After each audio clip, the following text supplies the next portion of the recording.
Berkaitan dengan sampel, alat bukti yang diambil, ini kan scientific evidence, jadi ini betul-betul harus diuji secara prosedural dan secara ilmiah. Itu betul-betul bahkan harus ada pembanding dari instansi teknis.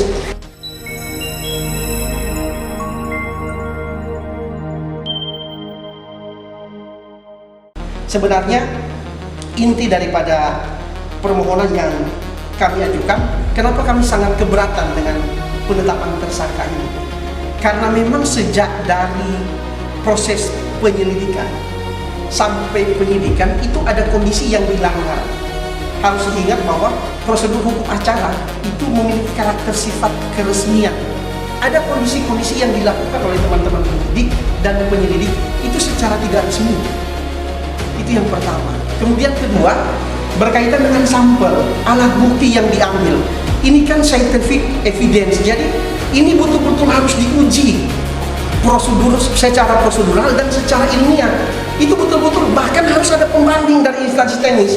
Kenapa ini diperlukan? Karena ini berkaitan dengan minimum 2 alat bukti untuk menetapkan seseorang jadi tersangka. Kalau ini dilakukan secara tidak prosedural, akibat hukumnya kasihan daripada klien kami.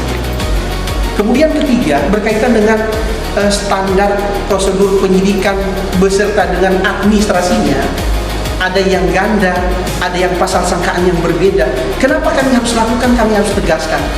Karena ini berkaitan dengan jangan sampai abuse of power. Teman-teman di penyidik itu terlalu besar menggunakan kewenangannya, sedangkan fungsi kontrol kita hanya di sini. Dan mungkin yang paling keempat, yang paling terakhir, yang mungkin teman-teman kemarin juga saya sudah jelaskan, itu berkaitan dengan asas hukum pidana ultimum remedium, bahwa pidana dikaitkan dengan adanya sanksi administrasi, maka pidana itu harus ditaruh di posisi paling terakhir. So karena itu di Undang-Undang Nomor 1 Tahun 2026 itu pasal 613 huruf C sangat jelas. Jika ada kondisi sanksi administrasi dan sanksi pidana, itu semestinya tidak bisa dilakukan penerapan secara bersamaan, harus satu persatu, dan sanksi administrasi harus digabungkan. Jadi dengan bukti yang kami ajukan, kami sangat berkeyakinan mudah-mudahan ini menjadi pembelajaran untuk semua. Sekali lagi kami tetap menghormati kinerja teman-teman penyidik dalam hal ini termohon, tetapi tolong dalam melakukan itu harus sesuai dengan prosedur dan kita sama-sama menghormati, apalagi ini nasib tersangka ini merupakan bagian utama daripada gedung IT Center. Ketika tersangka dipaksakan, maka akibatnya juga akan berdampak pada gedung itu.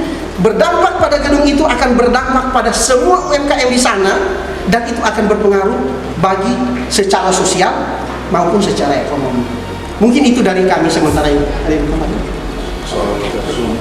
ya, berkaitan dengan Zoom, memang kami tadi sudah mengajukan juga karena kami akan menghadirkan ahli 2, tetapi salah satunya berada di luar kota. Berkaitan dengan materi seperti apa, kami harus koordinasi dulu dengan ahli kami.